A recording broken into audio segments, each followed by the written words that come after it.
ಇತ್ತೀಚಿನ ದಿನಗಳಲ್ಲಿ ಕಳೆನಾಶಕನ ರೈತರು ಹೆಚ್ಚಾಗಿ ಬಳಸ್ತಾ ಇದ್ದಾರೆ.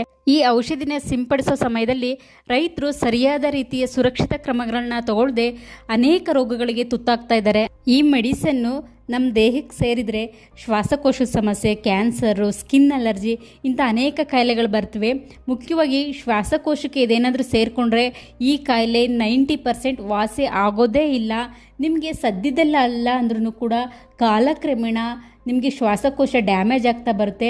ಅದನ್ನು ಯಾವುದೇ ಕಾರಣಕ್ಕೂ ನೀವು ಹುಷಾರು ಮಾಡ್ಕೊಳ್ಳಿಕ್ಕೆ ಆಗೋದೇ ಇಲ್ಲ. ತಕ್ಷಣಕ್ಕೆ ನಿಮಗೆ ಕೆಮ್ಮು ಕಫ ಬರ್ಬೋದು, ಆದರೆ ದಿನಕ್ಕೆ ಕಳೆದಂತೆ ಅದು ಜಾಸ್ತಿ ಆದಾಗ ನೀವು ಯಾವಾಗ ಚೆಕಪ್ಗೆ ಹೋಗ್ತೀರಾ ಆವಾಗಲೇ ನಿಮಗೆ ಗೊತ್ತಾಗುತ್ತೆ. ಎಕ್ಸ್ರೇ ಸ್ಕ್ಯಾನಿಂಗ್ ಎಲ್ಲ ಮಾಡಿಸಿದಾಗ ನಿಮ್ಮ ದೇಹದಲ್ಲಿ ವಿಷ ಸೇರಿಕೊಂಡಿದೆ ಅಂತ. ಈ ವಿಷಯ ಗೊತ್ತಾಗೋಷ್ಟರಲ್ಲಿ ಆಲ್ಮೋಸ್ಟ್ ಟೈಮ್ ಮೀರೋಗಿರುತ್ತೆ.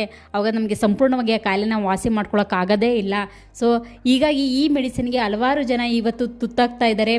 ದಯವಿಟ್ಟು ನೀವು ನಿಮ್ಮ ಫ್ಯಾಮಿಲಿಗಳನ್ನ ಕನ್ಸಿಡರ್ ಮಾಡಿ ಈ ಮೆಡಿಸನ್ನ ಅಪ್ಲೈ ಮಾಡಬೇಕಾದ್ರೆ ಅಗತ್ಯವಾಗಿರುವಂಥ ಸುರಕ್ಷಿತ ಕ್ರಮಗಳನ್ನ ತಗೊಂಡು ಈ ಮೆಡಿಸನ್ನ ಅಪ್ಲೈ ಮಾಡೋದೇ ತಪ್ಪು ಅಂತ ವೈಜ್ಞಾನಿಕವಾಗಿ ಕೃಷಿ ತಜ್ಞರು ಹೇಳ್ತಾರೆ. ಇದು ಮನುಕುಲಕ್ಕೆ ಮತ್ತು ಪರಿಸರಕ್ಕೆ ತುಂಬ ಹಾನಿ ಅಂತ.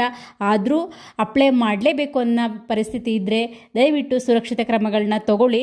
ಇದರಿಂದಾಗಿ ನಿಮ್ಮ ಫ್ಯಾಮಿಲಿಯವರು ನಿಮ್ಮನ್ನು ಕಳ್ಕೊಂಡು ನೋವು ಅನುಭವಿಸೋದು ತಪ್ಪುತ್ತೆ. ಏನೆಲ್ಲ ಸುರಕ್ಷಿತ ಕ್ರಮಗಳನ್ನ ನಾವು ತಗೋಬೇಕು ಅಂತ ನೋಡೋದಾದರೆ, ಕೈಗೆ ಒಳ್ಳೆ ಕ್ವಾಲಿಟಿ ಹ್ಯಾಂಡ್ ಗ್ಲೌಸ್ನ ಹಾಕೋಬೇಕಾಗುತ್ತೆ. ಜೊತೆಗೆ ಕಾಲಿಗೆ ಬೂಟ್ ಹಾಕೋಬೇಕಾಗುತ್ತೆ. ಇದು ಹೆಚ್ಚು ಸುರಕ್ಷಿತವಾಗಿರುತ್ತೆ. ಸ್ಕಿನ್ ಅಲರ್ಜಿನ ಅವಾಯ್ಡ್ ಮಾಡ್ಬೋದು. ಜೊತೆಗೆ ವೆಪ್ರನ್ ಹಾಕೋಬೇಕಾಗುತ್ತೆ. ಮತ್ತು ಕಣ್ಣಿಗೆ ಗ್ಲಾಸ್ ಬರುತ್ತೆ. ಮತ್ತು ಮುಖಕ್ಕೆ ಮಾಸ್ಕ್ ಹಾಕೋಬೇಕು.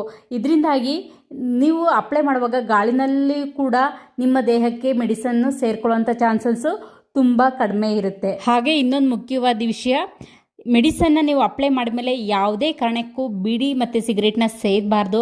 ಹಾಗೆ ಮದ್ಯಪಾನನೂ ಕೂಡ ಮಾಡಬಾರ್ದು. ಇದು ವೆರಿ ವೆರಿ ಡೇಂಜರು.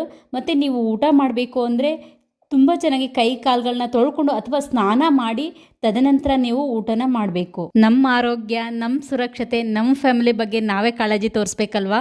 ಇತ್ತೀಚಿನ ದಿನಗಳಲ್ಲಿ ಕಳೆನಾಶಕನ ರೈತರು ಹೆಚ್ಚಾಗಿ ಬಳಸ್ತಾ ಇದ್ದಾರೆ. ಈ ಔಷಧಿನ ಸಿಂಪಡಿಸೋ ಸಮಯದಲ್ಲಿ ರೈತರು ಸರಿಯಾದ ರೀತಿಯ ಸುರಕ್ಷಿತ ಕ್ರಮಗಳನ್ನ ತಗೊಳ್ಳದೆ ಅನೇಕ ರೋಗಗಳಿಗೆ ತುತ್ತಾಗ್ತಾ ಇದ್ದಾರೆ.